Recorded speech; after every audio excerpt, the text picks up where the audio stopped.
एक समय की बात है। एक जंगल में एक लोमड़ी रहती थी।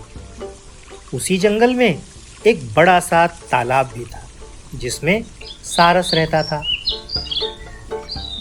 लोमड़ी अक्सर तालाब में पानी पीने जाती थी और धीरे धीरे लोमड़ी और सारस में दोस्ती हो गई। लोमड़ी और सारस अधिकतर समय साथ में ही बिताने लगे। लोमड़ी बहुत चालाक थी और अपनी चतुराई से जंगल के दूसरे जानवरों को मूर्ख बना देती थी, जबकि सारस बहुत सीधा साधा था और जंगल के दूसरे जानवरों के प्रति उसका व्यवहार बहुत ही अच्छा था। लोमड़ी और सारस में अक्सर हल्का फुल्का हंसी मजाक होता रहता था। एक दिन लोमड़ी के दिमाग में सारस को बेवकूफ़ बनाने की एक बात आई।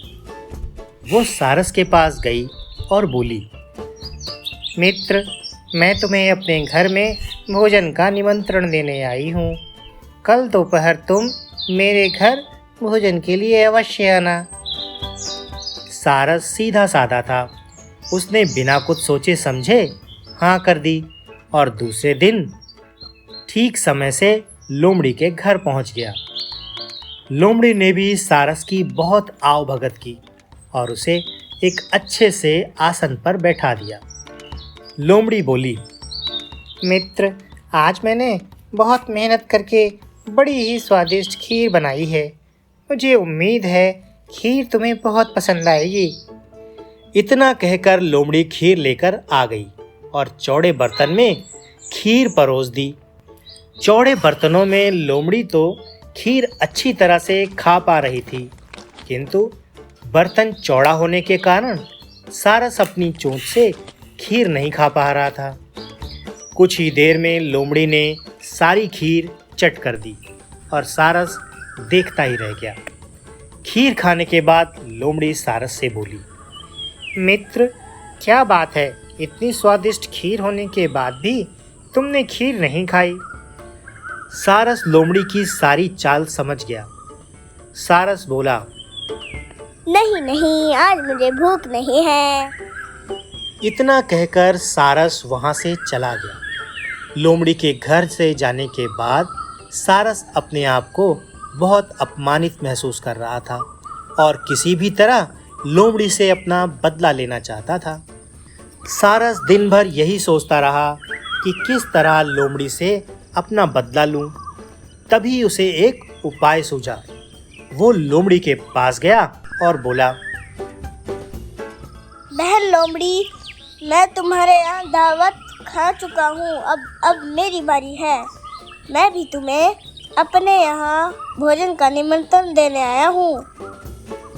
तुम्हें कल दोपहर में मेरे घर भोजन के लिए आना होगा। लोमड़ी ने झट से सारस का आमंत्रण स्वीकार कर लिया। दूसरे दिन लोमड़ी समय से सारस के घर पहुंच गई। सारस ने भी भोजन में खीर बनाई थी। कुछ देर बाद सारस लंबी सुराहीदार बर्तन में खीर परोस कर ले आया। पतले मुंह वाले बर्तन में सारस तो आसानी से अपनी चोंच से खीर खा पा रहा था, किंतु लोमड़ी का मुंह खीर तक नहीं पहुंच पा रहा था। कुछ देर बाद सारस ने सारी खीर खत्म कर दी, किंतु लोमड़ी अभी तक बिना खीर खाए ही बैठी थी। सारस ने लोमड़ी से पूछा, बहन लोमड़ी, क्या हुआ? तुमने खीर क्यों नहीं खाई? क्या खीर अच्छी नहीं बनी? लोमड़ी समझ गई थी कि सारस अपने अपमान का बदला ले रहा है और लोमड़ी को अपनी गलती का एहसास हुआ। लोमड़ी सारस से बोली, आज मुझे भूख नहीं है। इतना कहकर लोमड़ी वहां से चली गई। कहानी से सीख। लोमड़ी और सारस की कहानी से हमें ये शिक्षा मिलती है कि हमें कभी भी किसी का अपमान नहीं करना चाहिए। ऐसे ही मज़ेदार वीडियो देखने के लिए हमारे चैनल को सब्सक्राइब कीजिए और बेल आइकन को क्लिक करना मत भूलिए। तो मिलते हैं ऐसे ही किसी मज़ेदार वीडियो में। तब तक के लिए बाय बाय।